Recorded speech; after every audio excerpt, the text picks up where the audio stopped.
us in this place safe and sound, O God.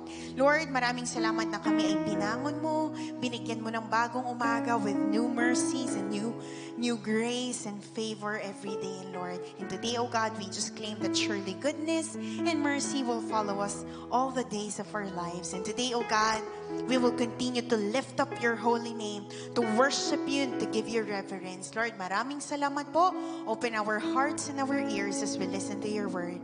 We thank you, we love you. In Jesus' name, everybody shout, Amen! Palakpakan naman natin ang Panginoon. Hallelujah. I would like to share with you a verse in 1 Kings. It says in here, Then you will call on the name of the Lord your God, and I will call on the name of the Lord. The God who answers by fire, He is God. The God who answers by fire, He is God.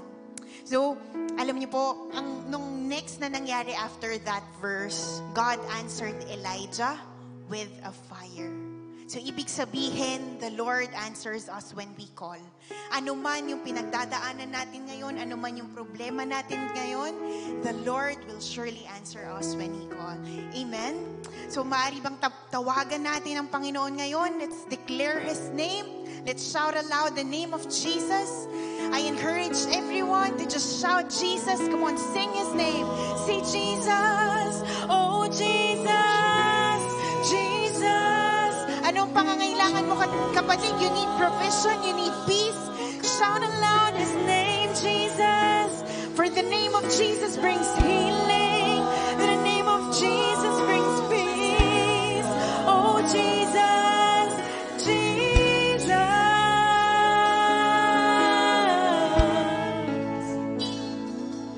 I call, you answer.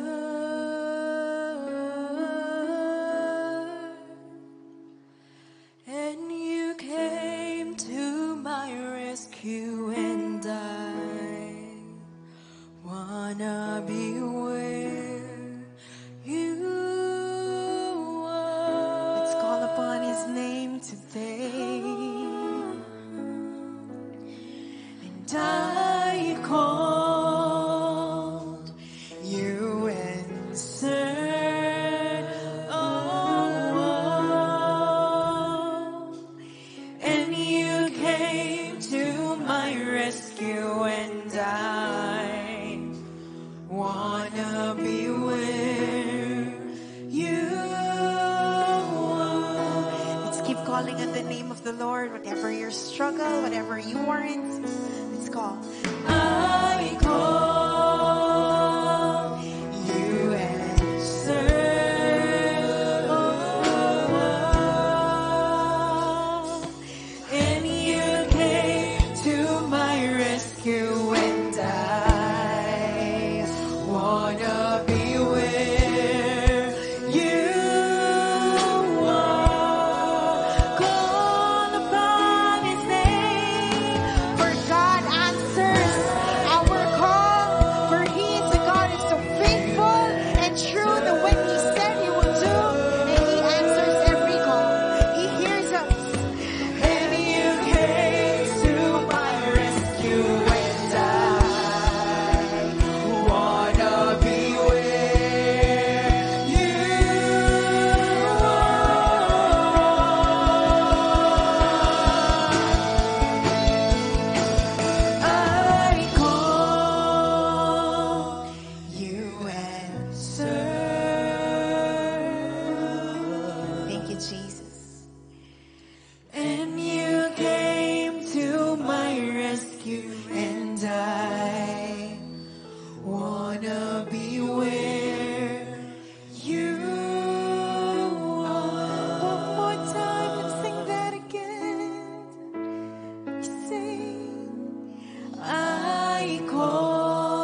Thank you, God, that when you answer our call. Thank you, God, when we call upon you, hindi ka nagbibingi-bingahan, pero naririnig mo lahat, Panginoon. Thank you for coming to rescue us.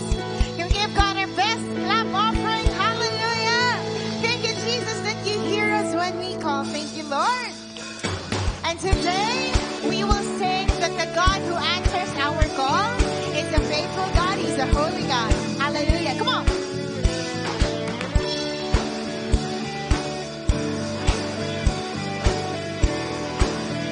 Sing this to me. You are holy. You are holy. You are mighty. You are mighty. You are worthy. You are worthy. Worthy of praise. Worthy of praise. Now we'll follow. Now we'll follow. I will follow. And I will listen. I will listen. And I will love you. I will love you. All of my days. All of my days. And I will sing to and worship the King who is worthy. And I will love and adore you. I will bow down before you. And I will sing to and worship the King who is worthy. And I will love and adore you. And I will bow down before you. You're my Prince of Peace, and I will live my life for you. Everybody.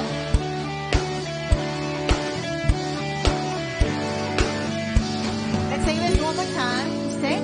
You are holy. You are holy. And you are mighty. You are mighty. You are worthy. You are worthy. It's worthy of praise. Worthy of praise. God, we will follow. I will follow.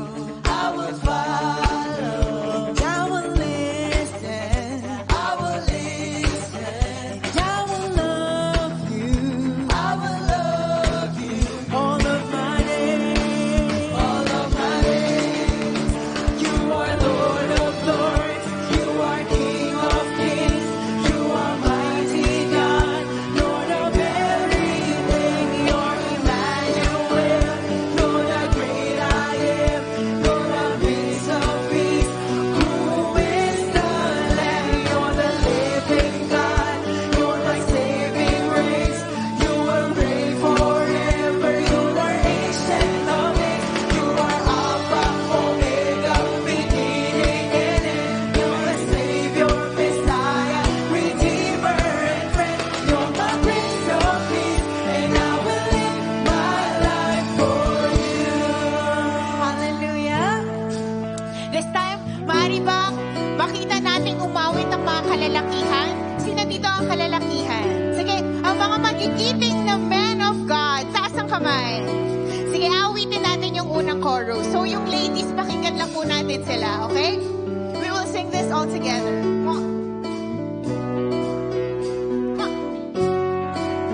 And I will sing to and worship the King. Come on, men, make it more louder. I will love and adore him. I will bow down before him. I will sing to and worship the King who is worthy. I will love and adore him. And I will bow down before him. You're my Prince of Peace, and I will live my life for you. Very good, man. This time naman, paano ba makita naman ang mga naggagandahang babae, dalaga, no, sa lugar na ito? Amen. Isang malakas niyang amen. Amen. Tapos ngayon, kakantahin natin yung second chorus. Okay po ba yan? Amen. You are Lord of lords. You are kings. You are mighty God, Lord of everything. You're Emmanuel. You're the great I am. You're the Prince of Peace. Who is Declare that He's the living God. You're the living God. You're my saving grace. You will reign forever. You are ancient of days. You are Alpha, Omega, beginning and end. You're my Savior, Messiah, Redeemer and friend. You're my Prince of Peace, and I will live my life. Sabay naman po, everybody! I will sing peace and worship the living God. His everything. I will love Him, adore Him. You're the Prince of Peace. He is the Lamb. You're the living God and saving grace. You are reign forever. You are ancient of days. You are Alpha, Omega, beginning and end. You're my Savior, Messiah, Redeemer and friend. You're my Prince of Peace, and I will live my life for you. One more time, declare this. You're my Prince of Peace, and I will live my life for you. Only a God like you, only a God like you, only a God like you. Today we will declare that there is no one like our God. Amen. Only a God like you. Can we give God our best? Yung mas mataas mong palakpak para kay Jesus. Come on. Only a God like you. Only a God like you. Only a God like you. Indeed, there's no one like our God. Only a God like you. Only a God like you. Only a God like you. Only a God like you. Will be worthy of my praise and all my open faith. Only a King of all kings. To my bow my neck and sing. Give my everything. Only a God like you. Would be worthy of my praise and all my open faith. So only the King of all kings. To my bow my knee and sing. Give my everything.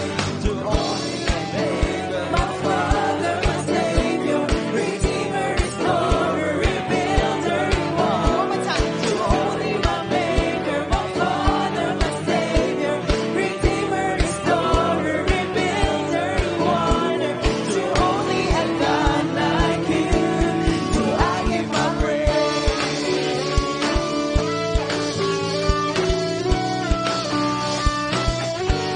Do I give my praise.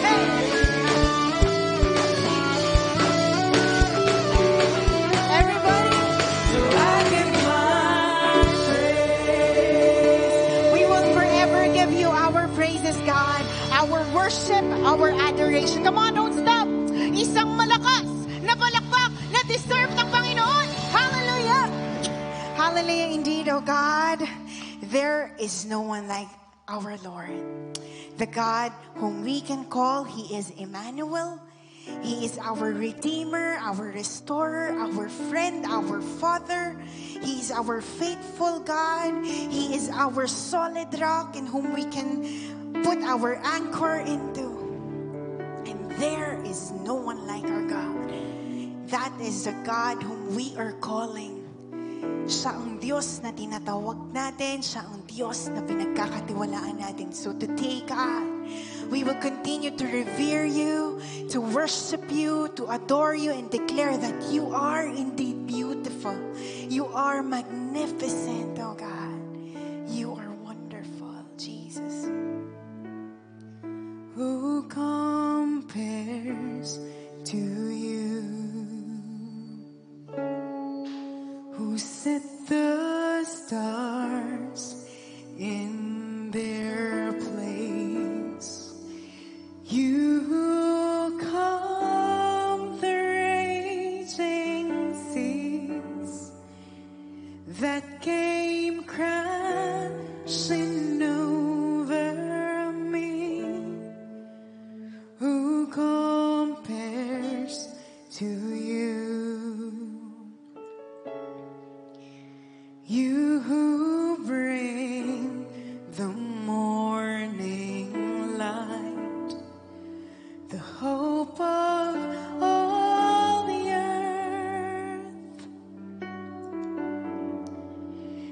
Rest assured in your great love, you are magnificent, eternally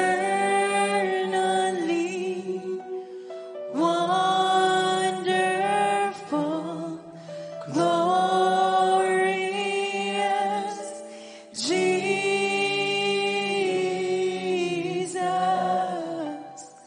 No one ever will compare to you, Jesus. When the evening fades, you call for songs of joy. And as the morning wakes, we, your children, give you praise. You are magnificent,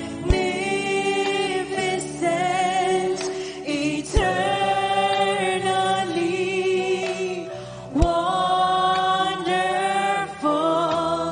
glorious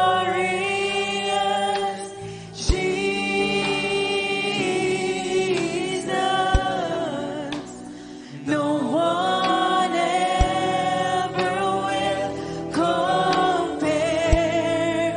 You are magnificent, eternally wonderful, glorious Jesus.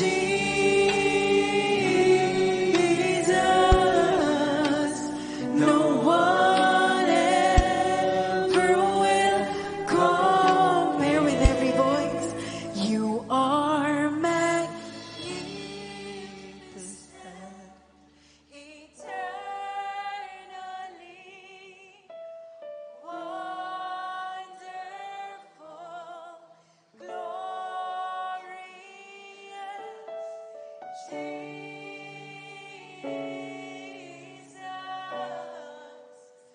No one ever will compare to you, Jesus.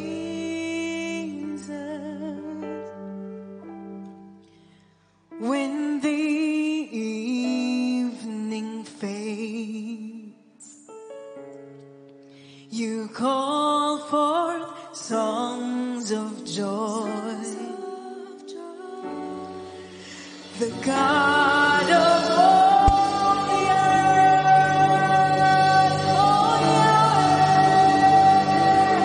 we, your children, give you praise. You are magnificent, eternally wonderful, glorious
literally says here. Mari po bang i-declare natin ito ng may faith at conviction?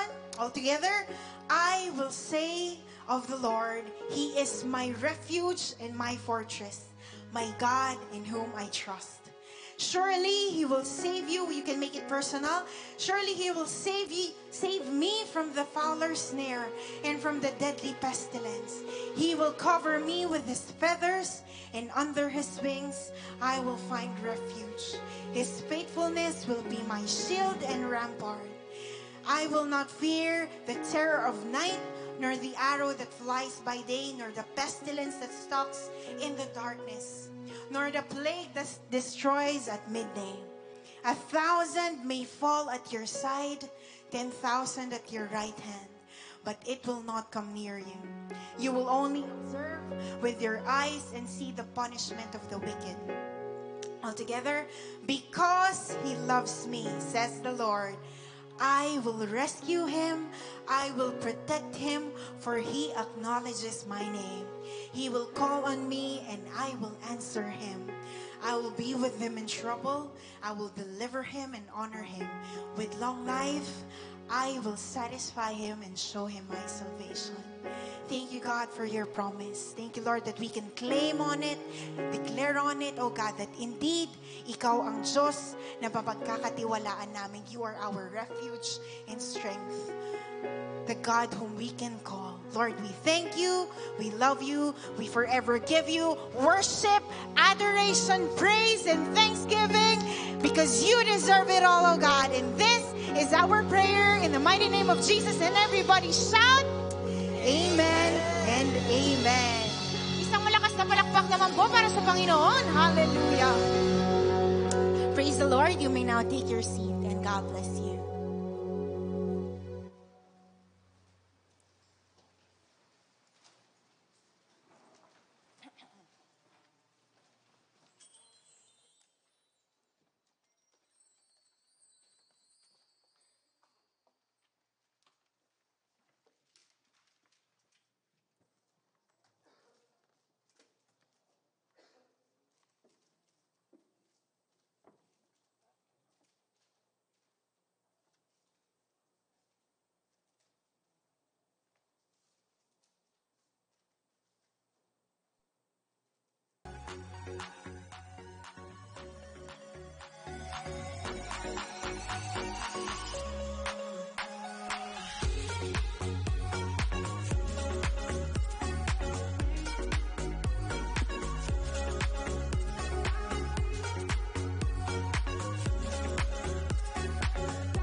Ayan, magandang araw po sa ating lahat.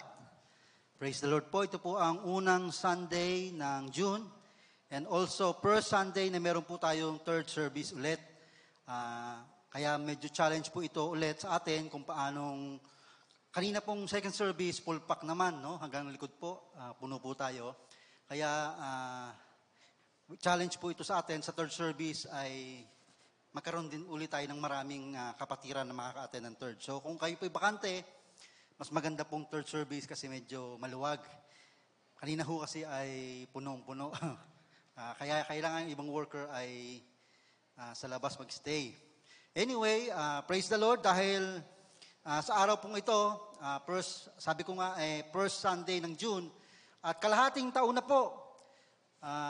So, mahigit isang taon na yatang may pandemic, pero praise the Lord, tayo po ay nandito, malakas at humihinga pa rin. Amen ho ba yun? Praise God. At sa mga nanonood ho sa atin, nakikinig sa atin online, praise the Lord po dahil tayo po ay malaya pa rin nakakapakinig ng salita ng Diyos. As I said, today is first Sunday, so every first Sunday po ay inaalala natin ang ginawa ng Lord sa buhay po natin. And as we do this, it is of utmost importance na mag-reflect po tayo sa sarili po natin, mag-meditate po tayo. Kasi ang sabi po ng salita ng Diyos, this can be a blessing and also a curse. Bakit po curse? Kasi may command po si Lord sa atin sa New Testament. Sabi niya, as you do this, no, kapag hindi tayo nagkaroon ng reverence, hindi tayo nagbigay ng respect kay Lord at tayo tumanggap na may kasalanan, it can be a curse to us. Yun po ang sabi ng salita ng Diyos. Pero, ang maganda po doon, ang sabi ng salita ng Diyos, we do this because we know that Jesus Christ died on the cross 2,000 years ago. Kaya po may communion. And today we will remember and reflect on what Jesus had commanded us today. Bago ho natin ito tanggapin, tayo muna po ay mag-reflect po. Magkaroon tayo ng time na mag-meditate sa Panginoon at magpalinis po tayo kay Lord sa araw na ito. Hallelujah. If the others where you meet us, take me there, what you need is just an offering. It's right here, my life is here, and I'll be a living sacrifice for you. You're a fire, a refiner. I wanna be consumed, I wanna be tried by fire, purified. You take whatever you desire. Lord, here's my life. I wanna be tried by fire, purified. You take whatever you desire. Lord, here's my life. Clean my hands, purify my heart. I wanna burn for you, only for you. Clean my hands, purify my heart. I wanna burn for you, only for you. Take my life as a sacrifice. I wanna burn for you, only for you. I wanna be tried by fire, Yes, Lord. purified. You take whatever you desire. Lord, here's my life. I wanna be tried by fire, Hallelujah. purified. You take whatever you desire. Lord, here's my life. Hallelujah. Yes, God, cleanse us, Lord, and purify us today. May these elements, oh God, be a blessing unto us, even healing to our physical bodies, Lord. We pray, oh God, as we do this, bayaan mo na kami ay maging malinis sa iyong harapan, Panginoon. At matanggap namin ang lahat ng pagpapala na nais mo pong ibigay po sa amin. In Jesus' name we pray. Amen and amen. Sabi po ni Apostle Paul sa 1 Corinthians chapter 11, pakiready niyo po yung inyong mga bread.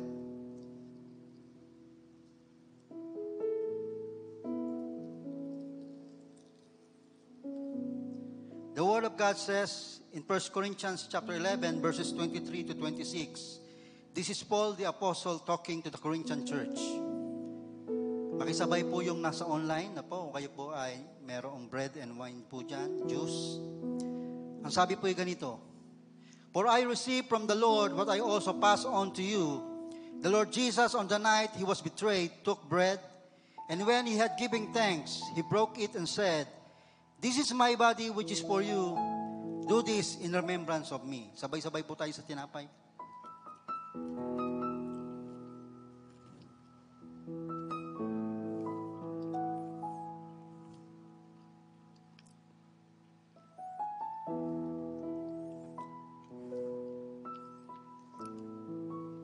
Panginoon, salamat po sa iyong katawan na nabayubay sa krus sinaktan, sinugatan, just because you love us so much.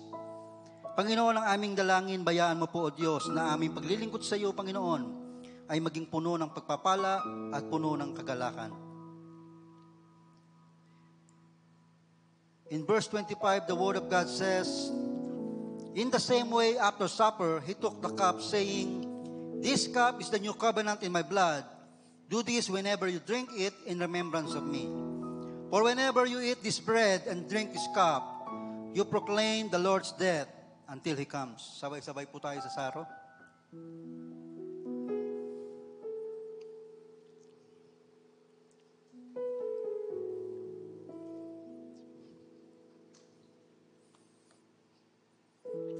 Tayo po'y manalangin.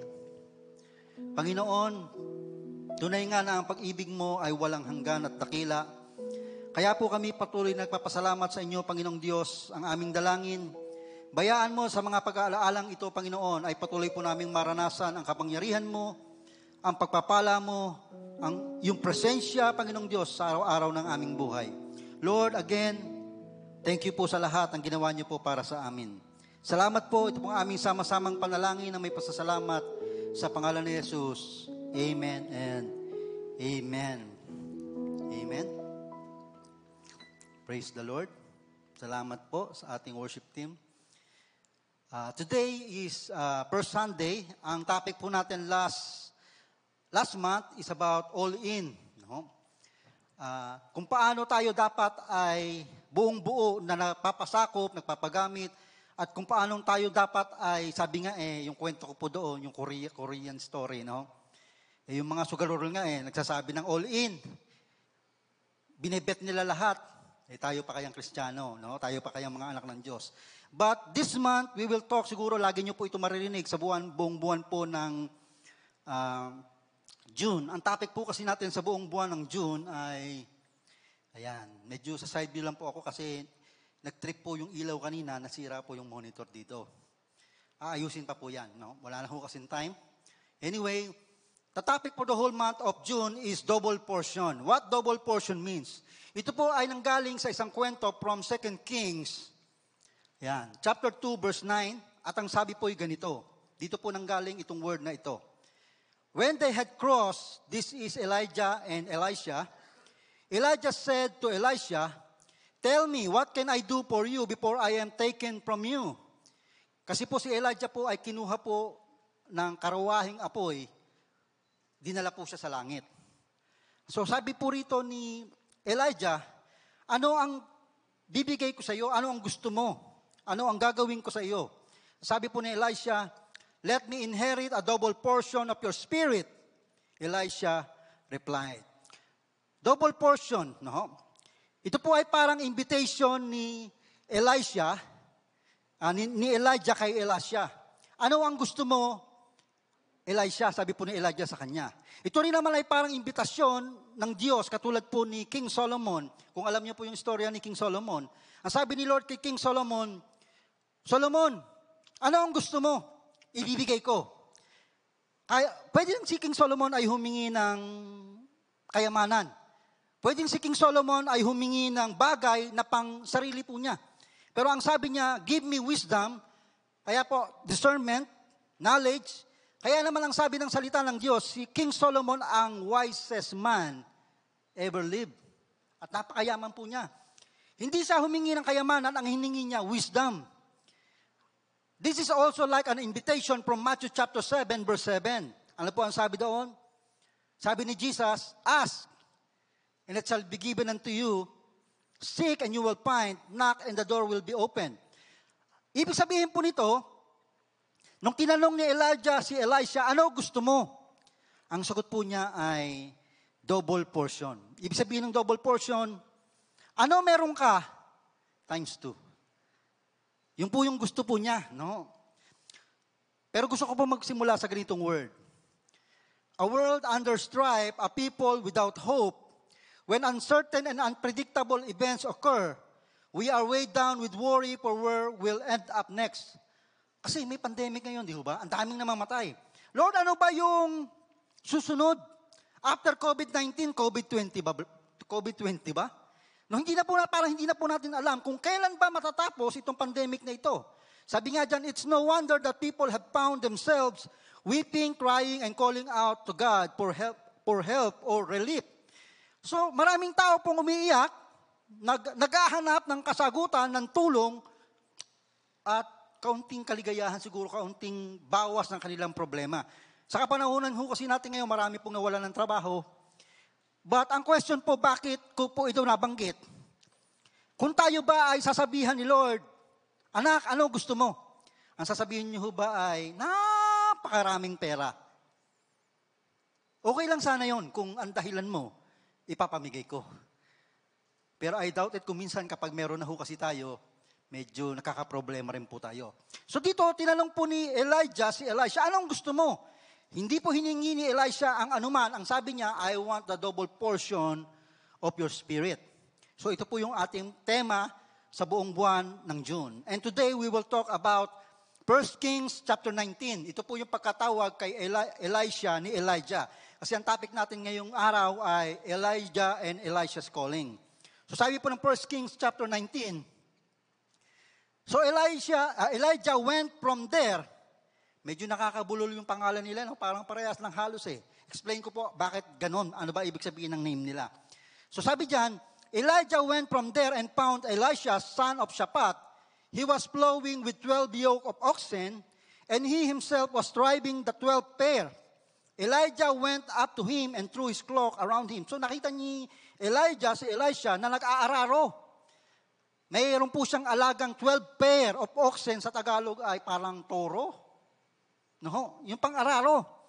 So ibig sabihin si Elisha ay hindi naman ganun kahirap.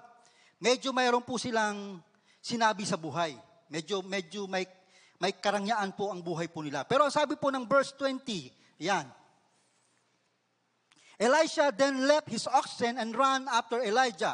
Ang sabi po niya, let me kiss my father and mother goodbye, he said, and then I will come with you. So sabi naman ni Elijah, go back. Sige, lakad, ika. Umuwi ka muna. Sabi po dyan sa Tagalog, sa Magandang Balita, Biblia. So napansin natin na iniwan ni Elisha, bihira, no? Pag ba tayo tinawag at tayo busy, Lord, sandali lang. Busy po ako. So si Elisha po rito, nung tinawag siya ni Elijah, iniwan niya. Ang sabi ng verse 21, sabi dyan, so Elisha left him and went back. He took his yoke of oxen and slaughtered them. He burned the plowing equipment to cook the meat and gave it to the people, and they ate. And then he set out to follow Elijah and became his servant. Mantakin niyo ho iyon. Sinunog niya yung kanyang ari-arian na pang-araro at yung kanyang mga toro na pang-araro niya, pinatay at pinakain. Halika kayo mga friends, mga beshi, at tayo mag-celebrate. Kasi ako ay maglilingkod na sa Diyos. Ganun ho yung pangyayari sa buhay po ni Elisha rito. Kaya po ang title po natin ay Double Portion, Elijah and Elisha's Calling. Pero mag-pray muna po tayo. Father God, salamat po sapagkat even though your word is written many years ago, it is still alive today. Panginoon, ang dalangin po namin, make your word relevant in our generation, in our day-to-day. Maramdaman po namin, maranasan po namin ang kapangyarihan ng iyong salita. Lord, we pray, let your ministering angels, let your ministering spirit, God, Lord, protect and guard your word. Bayaan mong matanim to sa aming matabang puso, Panginoon. At sa gayon ay magamit po namin sa aming paglilingkod sa iyo at sa aming pamumuhay. Salamat po, Lord. We give you the glory and honor. In Jesus' name we pray. Everybody say, Amen and Amen. So double portion. Actually, si Elijah at Elisha, hindi naman po parehas ang pangalan. Iba yung spelling eh. No? But the word Elijah, the name Elijah came from the Hebrew word Eliyahu. Then Elisha from the Hebrew word Elishua. Ang ibig sabihin po nung kay Elijah is Yahweh is my God, while Elisha means God is salvation. Bakit po kailangan itong pangalan na ito? Ako po ay, nung ako po ay 22, ni-research ko ho ang pangalan ko. Ang pangalan ko po hindi po Ricardo. Wow, Espanyol Ricardo. Nung ni-research ko, ang ibig sabihin nun sa English ay Richard daw. No? Sa Espanyol, Ricardo. Pero ang ibig sabihin niya ay rich. Bakit ko po ito binabanggit? Kasi kung minsan, mula po sa ating pagkabata, hindi natin namamalayan na lahat ng development experiences, kaya pala ganoon tayo, merong nire-reserve si Lord na purpose sa atin sa hinaharap. So alam niyo na ho bang ibig sabihin ng pangalan ninyo? Imagine po, may makita kayong ang pangalan, nanganak kayo, nanganak yung misis nyo, pinangalan nyo yung liar. Meron bang ganon? Pero meron po akong nakita na nagpatato sa likod ang nakalagay, I am loser. I am a loser. Every time makikita siya ng mga tao, tinutuya siya. Ang point ko po mga kapatid, sa buhay ni Elijah at ni Elisha, sila po ay parehas ginamit ni Lord. Pero magkaiba po ang background ng buhay nila. Si Elijah po ay galing sa pong Tishbite. Ang ibig sabihin po niyan ay settler po sa Tishbe. While ito namang si Elisha, ay mapapansin natin na siya po yung tinawag na successor ni Elijah. Doon po sa 1 Kings pa lamang nabanggit po yan. Pero ito pong si Elijah, wala po siyang pinanggalingang ancestry. Wala pong nasulat. Siya po lumpas na lamang sa 1 Kings chapter 17. Nung si King Ahab ay nagpapatawag na po. Yan. Parehas po silang naglingkod sa Panginoon. Naging protege ni Elijah si Elisha. At sila po ay parehas naglingkod sa mga hari ng kanilang kapanahunan. My point here is, kapatid, kahit ano ang pinanggalingan ng dalawang ito, sila'y tinawag ng Panginoon. Bakit po? Ang first point ko po kasi is, Elijah and Elisha is called by the Lord. May calling po si Lord sa atin. Once na narinig natin minsan yung word na may calling, ang number one papasok, magpapastor. Tinawag magpastor, tama ho ba? Tinawag maging propeta, evangelista, evangelist. Pero sa totoo lang po, ang sabi ng New Testament, in the body of Christ, there are people who are eyes, called to be eyes, mata, called to be hands, called to be feet. Na kung itong matang ito, hindi ginamit ng church, naku, naligaw ang iglesia. Na kung ang paang ito na dapat, ang sabi ng Bible, blessed are those who has a feet, yung feet of Him na nagbibring ng good news, nag-evangelize. Ang problema kung yung paa na part ng church, ng iglesia, hindi po naglalakad, di stagnant yung church. Tigil. Paano kung ang kamay ng member ng body of Christ ay hindi dapat magbigay, hindi nagbibigay, withhold niya. Di tigil din yung church. Tama ho ba? Wala rin mangyayari sa iglesia. So ang point ko pa mga kapatid, ano man ang ating pinanggalingan, all of us, pakitingnan niyo po yung inyong katabi. Ayan. Maganda, guwapo. Yan po'y tinawag ng Diyos. The fact na tayo po'y nakaupo rito at the fact na kayo po doon po sa online ay nakikinig. Kapatid, there is something in your heart na pumipintig po para sa Panginoon. Okay? Ang sabi po dyan, si Elijah at si Elisha ay parehas tinawag ni Lord. Parehas nag-obey. And also, they make themselves available. Kasi kahit tawagin ka, sabi ko nga, kung tinawag kang maging kamay, pambihira. Kaya pala, pinapayaman ka ni Lord para yung mga nag-evangelize na naglalakad, pambihira. Nakakalungkot na ho. Ang ganda ng church, ng building, na tinatawag din na minsan na church, tapos yung mga manggagawa naglalakad para mag-evangelize sa init ng araw, wala man lang tubig. Nakakalungkot po yun. Kaya po dito sa church natin, sa COG Imus, we make sure na ang mga manggagawa rin naman sana dapat ay mabigyan ng kaunti pong ayuda. Ito po yung problema minsan sa church. No? Ang gusto ko pong puntuhin mga kapatid, si Elijah at si Elisha ay parehas sumunod kay Lord. At parehas po silang iniwan po nila kung anong pong meron sila at sila po ay willing na maging servant. So sabi dyan, Elijah obeyed God's word and found Elisha. May isa pong question ako dyan. Totoo bang si Elisha tinawag ni Lord? Kasi may mga tao pong tinutulak hindi tinatawag. No? Ibig sabihin, talaga bang tinawag ka ni Lord dyan? Dito po sa pagkakataong ito kay Elisha, si Elisha po tinawag ni Lord. Hindi lamang po siya nahila ni Elijah at nilagyan ng cloak sa kanyang leeg. Halika rito, sumama ka sa akin. Hindi po ganun. Bakit po? Sabi po sa 1 Kings chapter 19, verse 20, ayan. Elisha then left his oxen and ran after Elijah. Then sabi niya, let me kiss my father and my mother goodbye at susunod ako sa iyo, sabi po dyan. Puntakin nyo, iniwan ho niya. Iniwan niya yung mga magulang niya. Iniwan niya yung ari-arian niya at siya'y sumunod kay Elijah. Paano nga kung si Elisha ay naitulak lang? Problema. Pero hindi po siya naitulak. Kasi sabi po ng 1 Kings chapter 19, verse 15, ay ganito. The Lord said to him, to Elijah, go back the way you came and go to the desert of Damascus. When you get there, anoint Hazael, king over Aram. So kahit po pala ang king, ang presidente. Kaya pala minsan narinig natin yung word na destiny. Di ba? Narinig nyo na ho ba yun, yung word na yun? Kung talagang destiny ka, ikang maging presidente, magiging presidente ka. Kasi sometimes, Diyos po talaga naglalagay. Most of the time, Diyos ang naglalagay. So sabi sa verse 16, sabi po dyan, also, anoint Jehu son of Nimshi, king over Israel, and anoint Elisha. This is God talking to Elijah. Anoint Elisha son of Shaphat from Abel Meholah to succeed you as a prophet.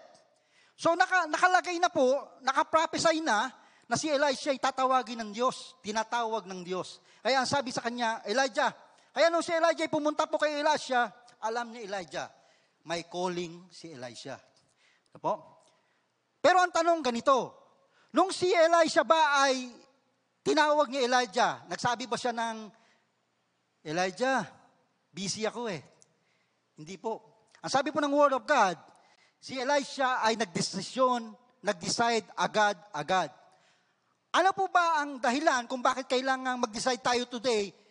Bakit kalimitan kailangan mag-decide ngayon, hindi bukas? Kasi may nangyari hong ganyan, konting testimony lang, doon po sa PGH, ang nagkwento lang naman ito ay friend ko. Pastor din po siya. Ang sabi ni Lord sa kanya, sharean mo yun. Nasa higaan po. Hindi po niya siniran. Pambihira. Pag uwi po niya, inatake, patay. Talaga pong ginaganyan niya dibdib ko. Sabi niya, Rick, friend, bakit hindi ko sinunod? Sometimes kasi sa buhay po natin, may mga desisyon na kailangan gawin po natin. Explain ko po pa further. Bakit kailangan may mga desisyon tayong gawin ngayon? Ang sabi po ni Alan Cohen, yan, do not wait until the conditions are perfect to begin. Beginning makes the condition perfect. Wala pong perfectong pangyayari, tao o lugar sa lugar na ito, sa mundong ito, wala pong perfecto. Kaya lang as you go along the way, meron palang journey, sa journey mo pala, meron palang gagawin si Lord sa buhay mo. Di ba na-share ko po, bakit ayoko magpastor? Nakikita ko yung pastor ko umiiyak walang pang-tuition yung anak niya. Sabi ko, hindi ko yun kaya, Lord, ayoko. Alam ho yan ng misis ko, no? Ang yabang ko, no? Sabi ko, hindi ako magpapastor. Pag may bumabang anghel sa langit, magpapastor ako, pero pag wala, never. Ang sabi ni Lord, really? Ano po yung topic ko nung last message ko? Di ba si Jonah? Ayaw mo, bibigyan kita ng bagyo. At yung bagyong yun, nandun ako sa isang sulok, umiiyak. Ayoko nang kausap. Ang sinasabi ko lang, Lord, bakit ganito? Ang naririnig ko, di ba sabi ko sa iyo, Psalm 119, di ba ang sabi ko sa iyo, sa tiyan pa lang ng magulang mo, kilala na kita? Alam ko po yun, nararamdaman ko sa sarili ko. Ang point ko po mga kapatid, when we don't decide today, sometimes kapag hinintay natin yung perfect timing, wala na palang perfect timing. Sayang, no po? Dito po si Elisha ay sumunod agad, nagdesisyon agad. So sabi diyan, he responded to the call immediately. And he decided to follow Elijah from that time on. Kaya nga pagdating sa 1 Kings chapter 19, verse 19, ito po yung sabi. Iniwan niya yung kanyang inaararo at siya po ay sumunod sa sinasabi ni Elijah. Sabi diyan, binalikan niya lang yung magulang niya, nagpaalam siya. At siya po ay sumunod na sa inuutos sa kanya ng Diyos. So sabi dito, whatever decisions you make today will affect your tomorrow. Did you hear the word pay later? Play today, pay later? Or pay today, play later? Ano yung gusto mo? Maglaro ka ngayon. Pero pagdating ng panahon, ano ang future meron ka? Magsipag ka ngayon. Pagdating ng future, maganda ang ating kahinatnan. Ano po? So nais po ni Lord na sumunod po tayo. Magdesisyon po tayo. At hindi lamang po yan ang ginawa niya. Ang sabi po dyan, He completely removed Himself from His former life. Napakahalaga po nito. Bakit? Kasi kapag ikaw ay hinipo ng Diyos, darating ang time, kapatid, ikaw na mismo, aalis ka kung saan yung bagay na hindi nang gusto ng Diyos sa buhay mo. Na-experience ko po yan many times. Nagtrabaho po ako sa Aztec. Sabi ko, pag break time po, sama-sama kami ng mga magkakasama sa trabaho. Christian na po ako noon. Nagtataka ako, bakit? Ayun na, sirik. Patayin nyo yan. Ano yung papatayin? Mga nagsisigarilyo pala sila. Hindi ko po sinasabing huwag kayong manigarilyo. Ang problema po, no, ang ginagawa ng Diyos kasi sa atin, hindi tayo perfecto. Hindi agad-agad yan. Pero along the way, mapapansin mo, bakit ba? Dati mura ako ng mura, puro puto ko tsinta laman ng bibig ko, pero parang ngayon ayoko na. Para mas nagugustuhan ko yung hallelujah, praise the Lord. Amen. God bless you. Thank you. Di ba? Bakit po? Kasi kumikilos ang Diyos sa buhay po natin. Ang sabi nga 1 Kings chapter 19, no? Sabi dyan, so Elisha left him and went back. He took his yoke of oxen and slaughtered them. Look at those words. He burned the blowing equipment. Sinunog niya yung kanyang pang-araro na ginagamit niya sa kanyang mga toro. No? Sabi dyan, yung mga toro, niluto. Ang ibig sabihin lang po niyan, bibigay ko na buhay ko. Kaya sinunog ko, wala na akong babalikan. Mga kapatid, nais po ng Diyos sa buhay natin, kung minsan, huwag na nating balikan yung dapat hindi balikan. Kung nais po natin maranasan yung double portion ng kilos ng Diyos sa buhay po natin, mag-decide po tayo. Alisin natin yung mga bagay na hindi tama sa buhay po natin. Lastly, sabi diyan, he became a servant in his new life. Kasi binigyan siya ng Diyos ng panibagong buhay. Ikaw ay tinawag ko, na maging propeta. Kaya lalakad ka na ngayon bilang isang propeta. No? Kaya tayo po, again, ulitin ko, hindi po ito madali at hindi po ito parang magic. Along the way, mapapansin niyo po yan, parang wala na akong appetite sa ganitong bagay. Parang ang gusto ko na makasama yung mga matitino. No? Kasi ganun din po ako Ay, naku, alam niyo po kung gaano ako kaloko din noon. No? Loko po rin ako noon. Yun po yung number 1, decide.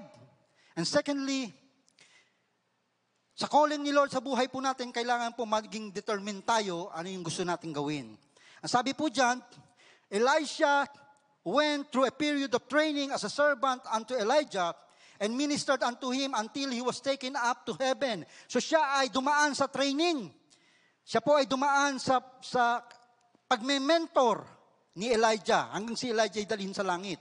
Sabi diyan, during this time, Elisha learned obedience and submission unto God which prepare him to walk in God's anointing. Bakit po kuminsan yung mga hinihiling natin sa Diyos na pagkilalaki at hindi naman para din sa atin kuminsan? Bakit hindi binibigay agad? Sabi ko nga sa inyo, may prayer ako noon, natatawa na nga lang ako pag naiisip ko, Lord, gusto ko maging bilyonaryo. Mamamatay ka. Bakit po? 100,000 lang, hindi ka makapag-tithes. 1 billion pa. Tatamaan ka ng kidlat, mamamatay ka.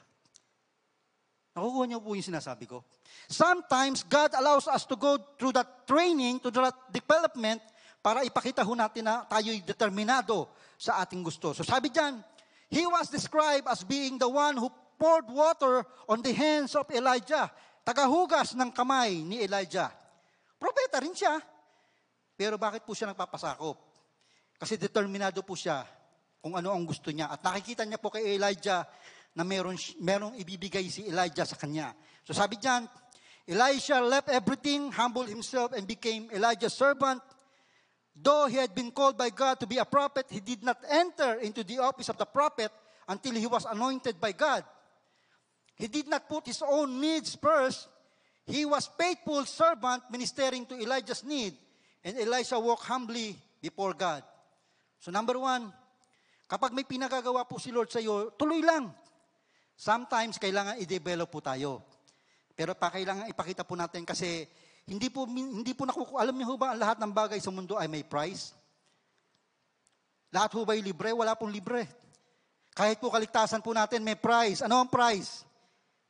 Si Jesus Christ. Tama ho ba? Namatay si Jesus sa krus para sa atin. Lahat po ay may price. So ipakita po natin na tayo po ay ganito, number 2. May commitment to follow. To follow whom? Of course, number 1, to follow God. And secondly, to follow our leaders. Kasi may mga leaders naman din po tayo na dapat po nating pakinggan at sundan. So sabi dito, be a dedicated servant. Ano ba ibig sabihin ng word na dedicated? Sabi diyan, dedication requires commitment. Nabanggit ko po ito kaninang umaga at babanggitin ko po ulit ngayon. Alam niyo ba sa church na ito ay may commitment po kaming mga pastor? In case lang po hindi niyo po alam. Bakit ba pinipilit natin ang mga member ng COG Imus ay magka-C2S? Para may maipaskil tayong report? Uy, ang dami namin C2S sa church, 200. Kapatid, hindi po yun. Bakit po gusto namin yun? Kasi meron po kaming commitment na inilagay bilang mga pastor po ninyo dito. Alam niyo ba na ang aming commitment ay from womb to tomb? Anong womb to tomb, pastor?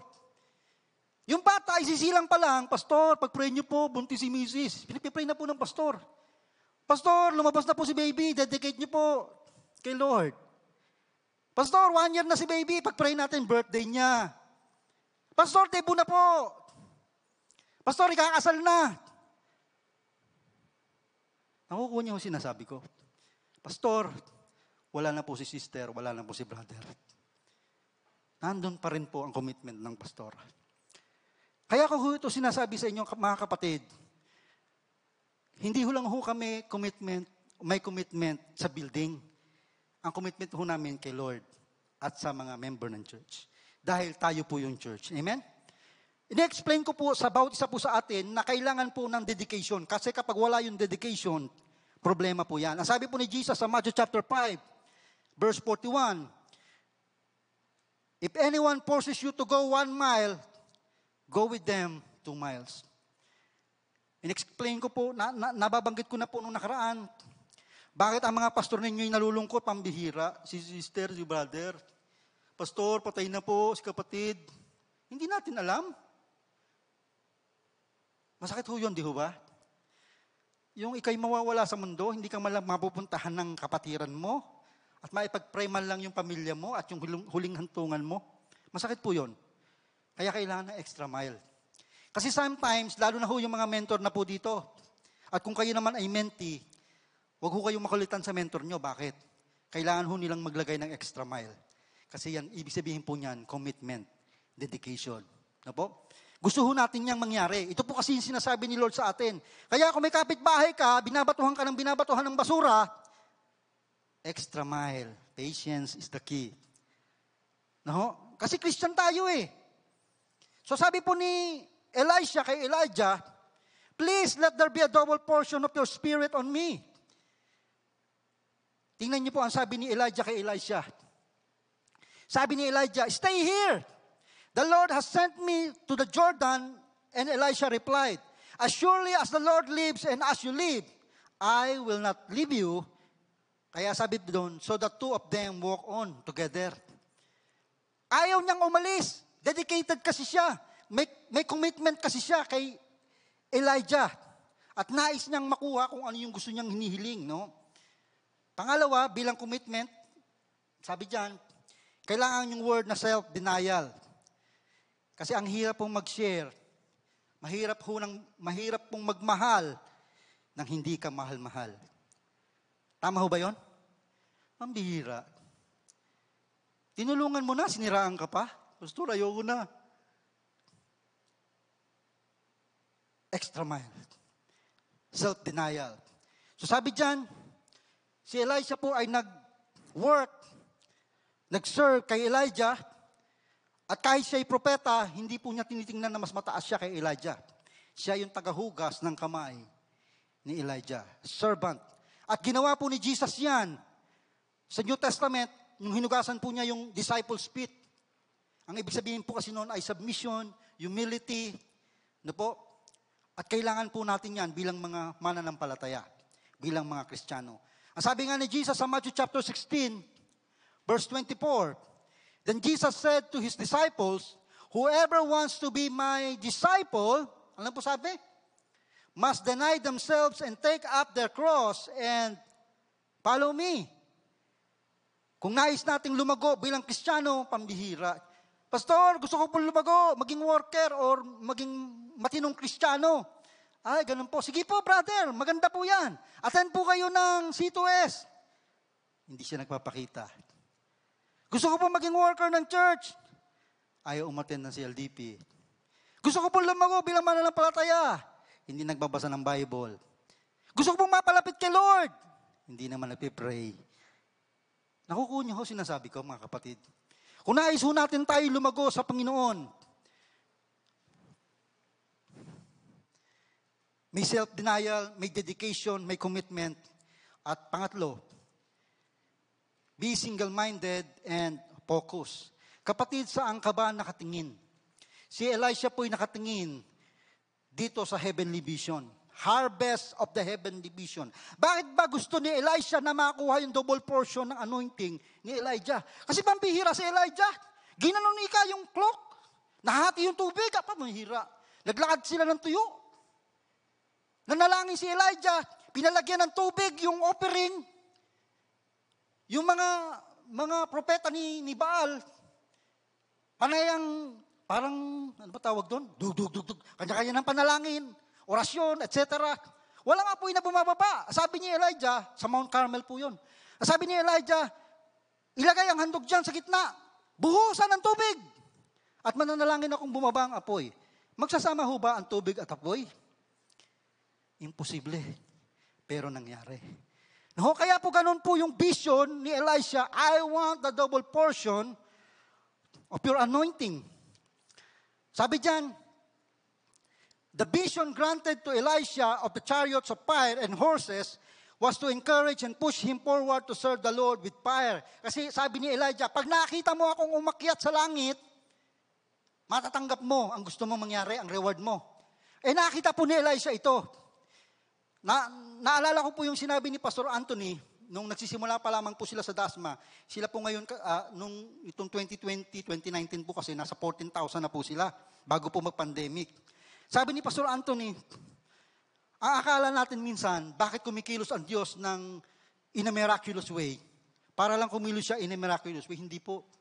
Kaya minsan natin nararanasan yung heavenly vision, kung bakit natin nararanasan yung power ni Lord sa buhay natin, kasi may purpose. May purpose pala. Dito po, kaya ipinakita ni Lord sa pamamagitan ni Elijah para si Elisha ay ma-encourage na ang Diyos ay makapangyarihan. Sabi rin dyan, the generation Elisha was going to minister were hard, rebellious, blind, unruly. Hence, he needed such heavenly visions to hold on to during times of adversity. Ano ho ba ang vision ng church na ito? In case hindi niyo po alam, ang vision po ng COG Imus is we as a Church of God Imus aspiring to transform Imus into a born-again city through the power of the Holy Spirit. Ma-born again ang Imus at neighboring communities. Ano po yung neighboring? Bacoor, Dasma, Lancaster, Gentry, Tansa, Nobeleta, Kawit. Ito po yung vision ng COG Imus. Ano po? Pero ang sabi ng salita ng Diyos, mark this in the last days. Ang sabi dyan, in the last days, people will be lovers of themselves. Huwag ho kayong mabigla, bakit nauso selfie? Hindi ho masama yun, pero pag mahal na mahal mo na ang sarili mo, more than anything else, yun po ang problema. Minsan na ay nauumpisahan sa simple. Pero kapag ka namali, problema po. People will be lovers of money. Again, money is not evil. Lovers of money o pag-ibig sa pera ang problema. Kapag nais mong ikay pagpalain para ikaw ay makagalaw, pagpalain ng iba, good po yun. Pero kung Pambihira. Nasira pamilya dahil sa pera? Gawa po ng kaaway na yon. Sabi dyan, boastful, proud, abusive, disobedient to their parents. Mga magulang, nagsisimula na po ito. Di ba uutusan mo anak mo? Wait lang. Sandali lang po. Sabi ko nga minsan, bilangin kaya natin sa loob ng isang buwan, ilan yung word na wait lang. Noon pa, pag sinabi ko yan, hindi ko nanay. Tiyahin ko lang. Wait lang, ha? Sige, wait ka lang. Dapa. Pak, di ba? Alam ko yung iba sa inyo nakaka-relate. Pero ito po ang sinabi ng Lord. In the last days, again, kailangan ng Kristiyano na iiba. Hindi po kasama dito. Sabi diyan, ungrateful, ginawan mo na ng mabuti, hindi man lang magpasalamat sa iyo. No po? Unholy, sabi diyan, without love, unforgiving, slanderous, without self-control, brutal, not lovers of the good, treacherous, rash, conceited, lovers of pleasure, rather than lovers of God.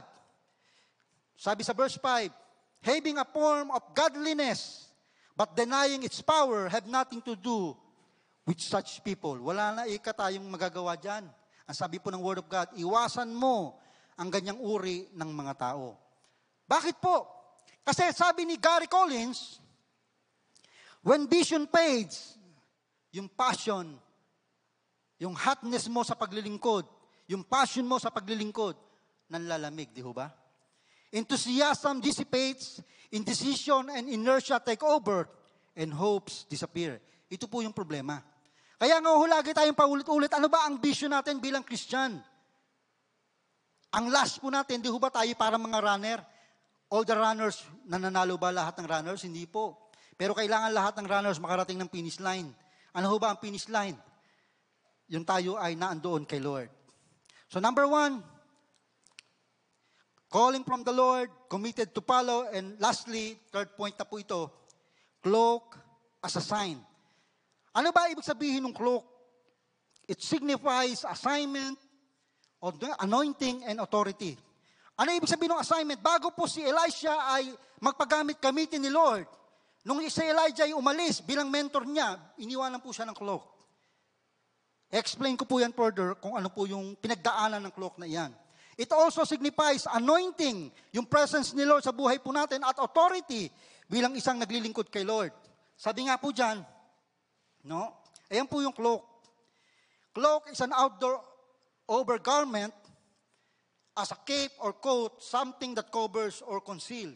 So ang tawag din po dyan ay mantle, shawl, yung nilalagay po natin kapag malamig, coat, wrap, or cover. So ito pong coat na ito pong mantle na ito ay iniwan po ni Elijah sa kanya. Ano ba ang naranasan nitong mantle na ito? Kung titingnan po natin sa Word of God, sa 1 Kings chapter 18, ang mantle na ito ay nakaranas ng drought. Sabi sa 1 Kings chapter 18 verse 2, sana po matandaan niyo po ito. Kasi ito po ay nangyayari sa buhay po natin lahat. Drought, fire, and then rain. Sabi po ng 1 Kings chapter 18 verse 2 hanggang 14, 15, nung nagkaroon po ng famine dun sa land, yung pong cloak ni Elijah ay naandun na. Nakasurvive po ito ng drought. Pagdating sa 1 Kings chapter 18 verse 16 to 40, yun namang fire. Nakasurvive ito sa fire na kung saan ipinanalangin ni Elijah, yun ngang offering kay Lord na umapoy. And lastly, ang sabi sa 1 Kings chapter 18 verse 41 to 46, nagkaroon ng rain. Brothers and sisters, it signifies yung journey natin bilang Kristiyano at bilang tao. Lahat ho ba kayo ay pinagpapala lagi? Amen. Pero hindi laging puno ang bulsa, tama ho ba? Bakit kaya nararanasan natin, kahit na maraming blessing na dumadating, minsan nararanasan natin yung season na tayo ay sakto lang. Minsan medyo kinukulang ng konti. Pero nabubuhay pa rin. Ang point kasi mga kapatid, kapag ibinigay ni Lord lahat yan sa iyo agad-agad, hindi ka po lalago. Each and every one of us will go through this season of drought, fire, and then the rain, which is called the blessing. Ang sabi ng Ezekiel chapter 34, verse 26, and in the proper season, I will send the showers they need. There will be a shower of what? Blessing. Bakit hindi agad binibigay yung blessing? Sabi ko nga sa inyo kanina, kung 100,000 lang, hindi ako makapag-tithes. Pag binigay ni Lord sa akin ng 1 bilyon o 100 bilyon, hindi nyo na ako makikita siguro. Nakukuha nyo sinasabi ko? Sometimes, ito yung sasabog sa atin para tayo mapahamak. Kaya po tayo pinapadaan ni Lord sa ganito para i-prepare ang puso po natin.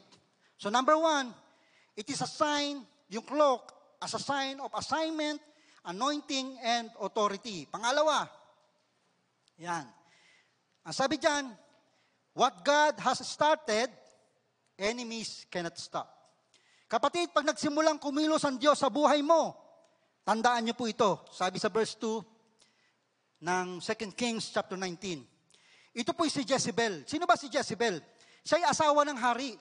Dahil doon sa binasa natin kaninang 1 Kings na ang mga propeta ni Baal ay nanalangin, pero hindi naman nag-apo yung offering, pinapapatay po sila. Kaya na itong si Jezebel, sabi niya, I swear, Elijah, look at this word. Sabi niya, so Jezebel sent this message to Elijah, may the gods strike me and even kill me if by this time, tomorrow, I have not killed you just as you have killed them.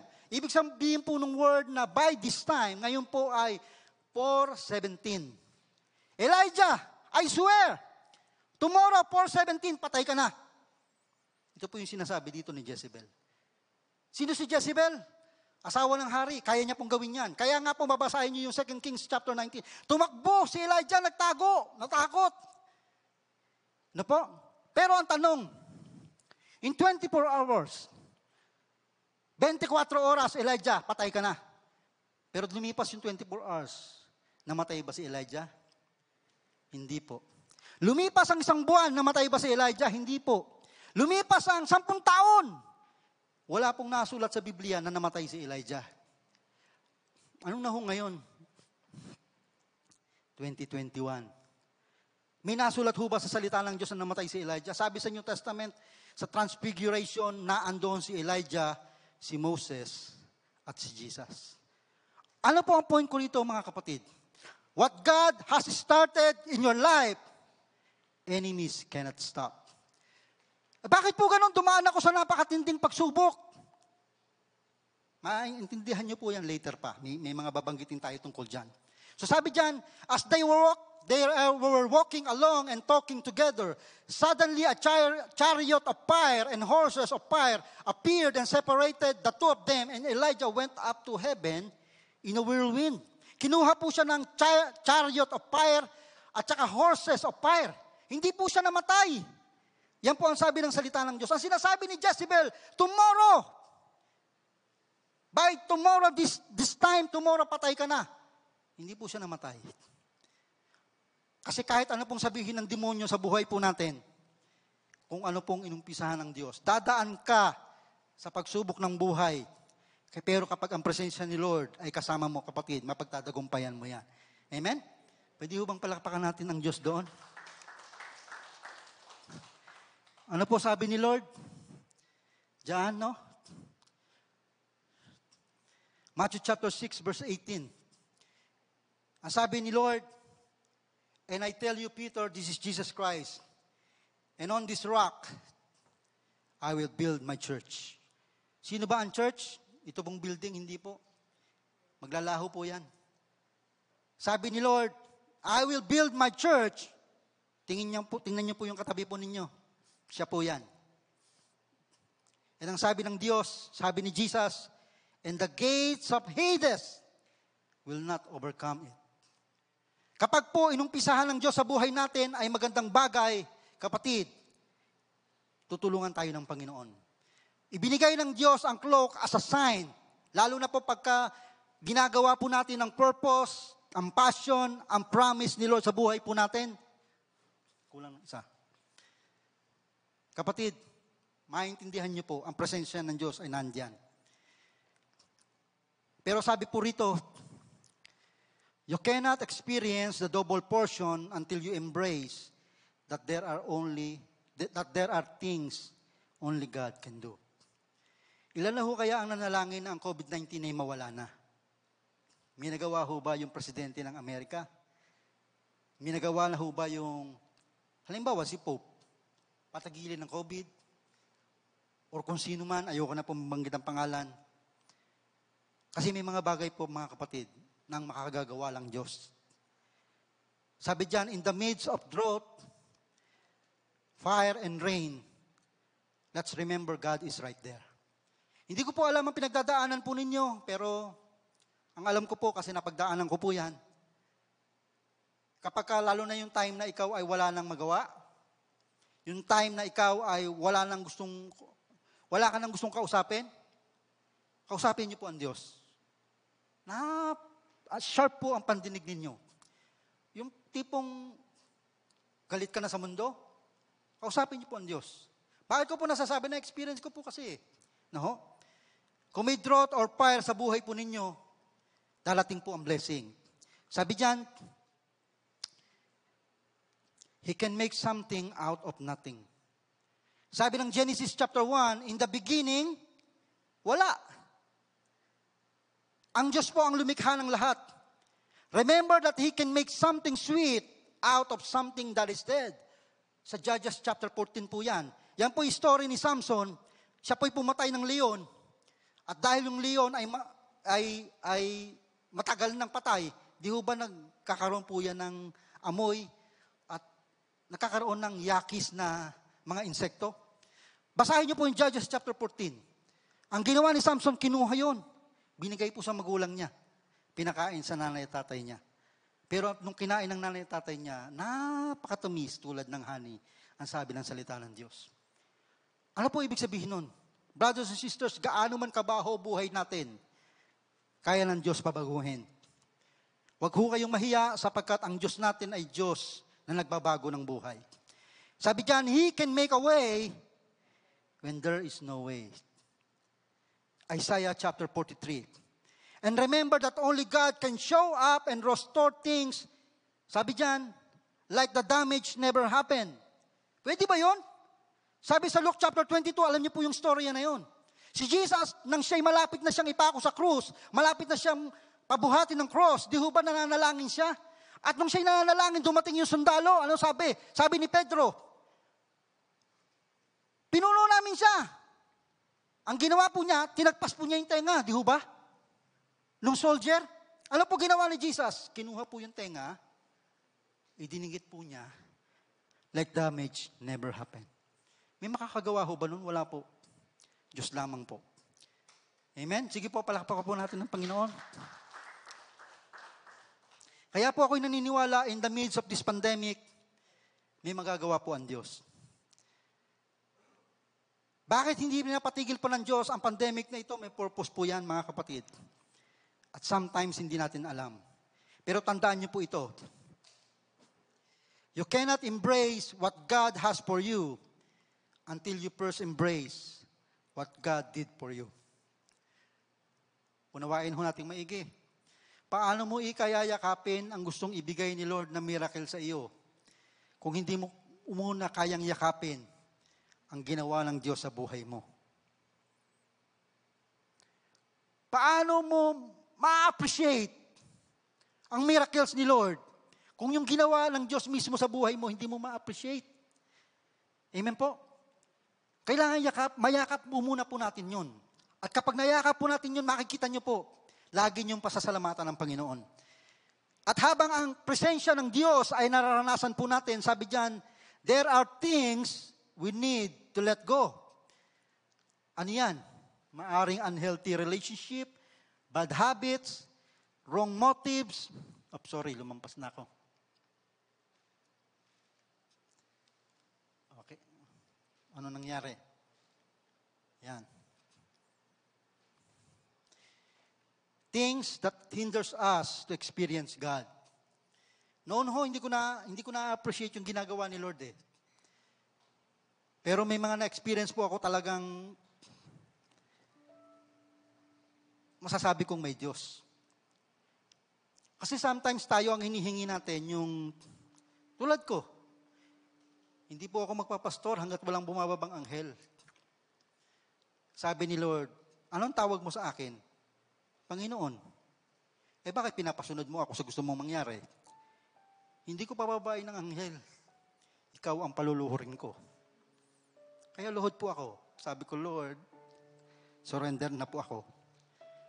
Brothers and sisters, buhay po ang Diyos. At wag ho nating hayaan na yung gusto ni Lord na mangyari sa buhay natin ay hindi mangyari. Dito na po ako mag-e-end sa slide na ito. Ang sabi po dyan, it has been considered that there was a period of silence of 43 years from the last reference to Elisha to this point, nung pong siya'y namatay. Actually, nung namatay po siya, ang pumapatong sa kanyang simenteryo, yung ang ba tawag doon? Nicho, nabuhay.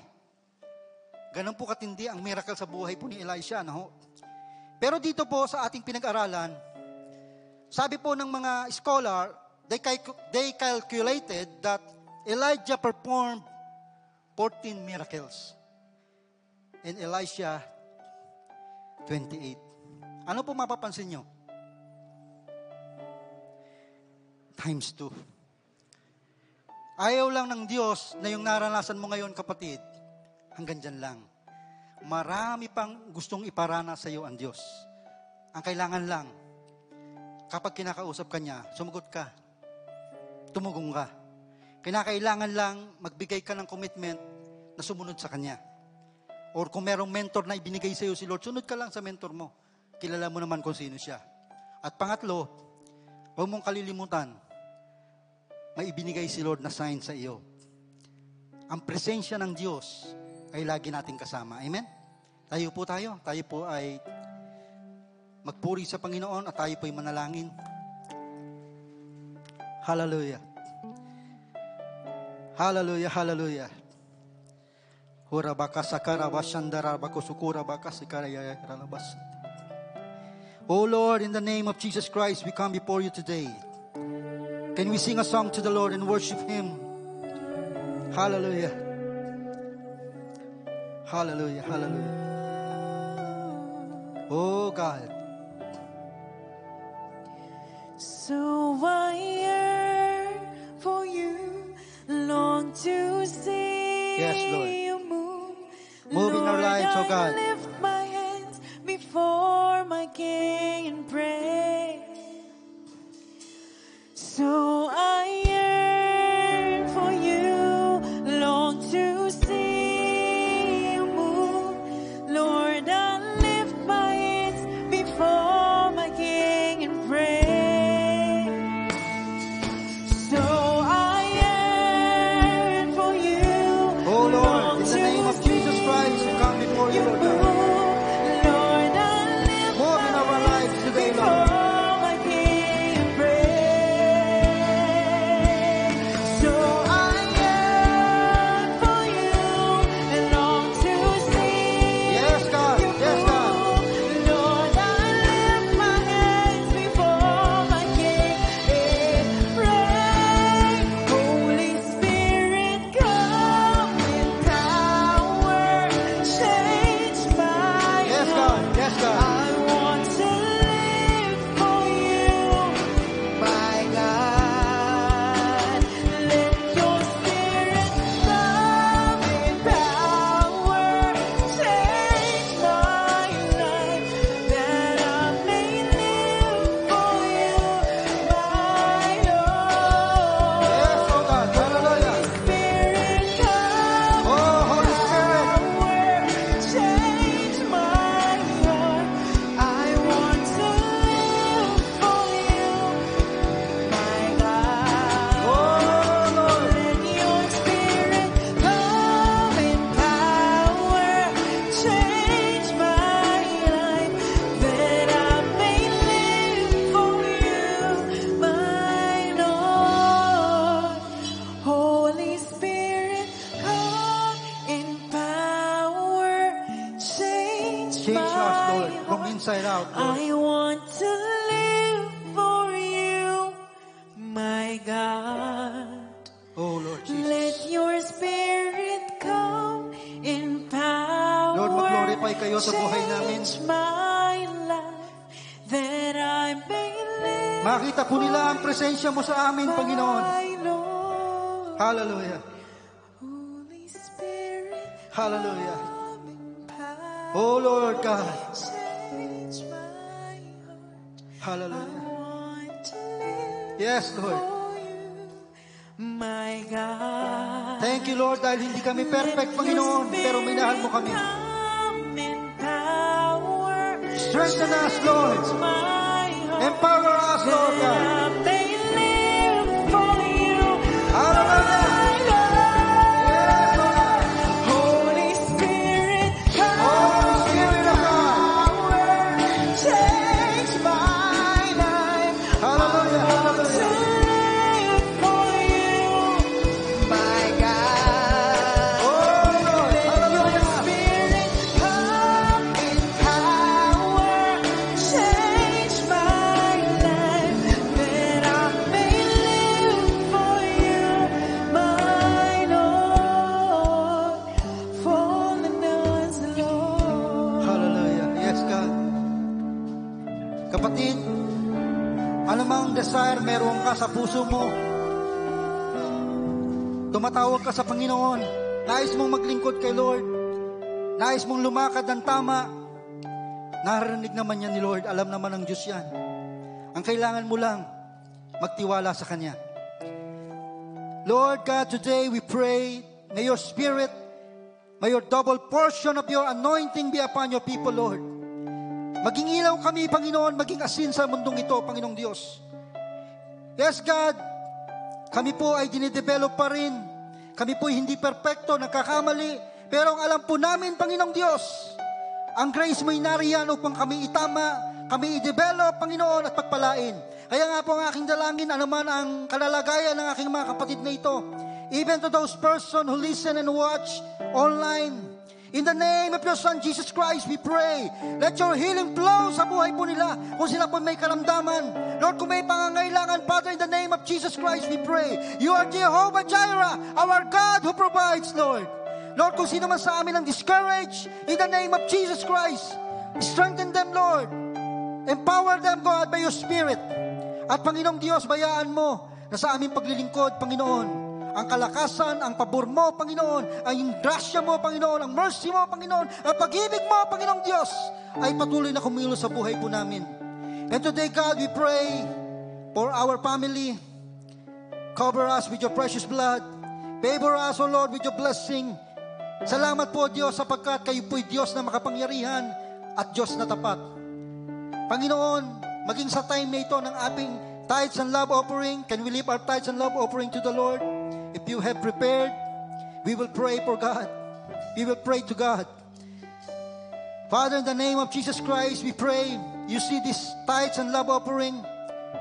Again, Lord, hindi ito bayad sa kabutihan mo sa amin sapagkat hindi namin kayang bayaran ang kabutihan mo sa amin.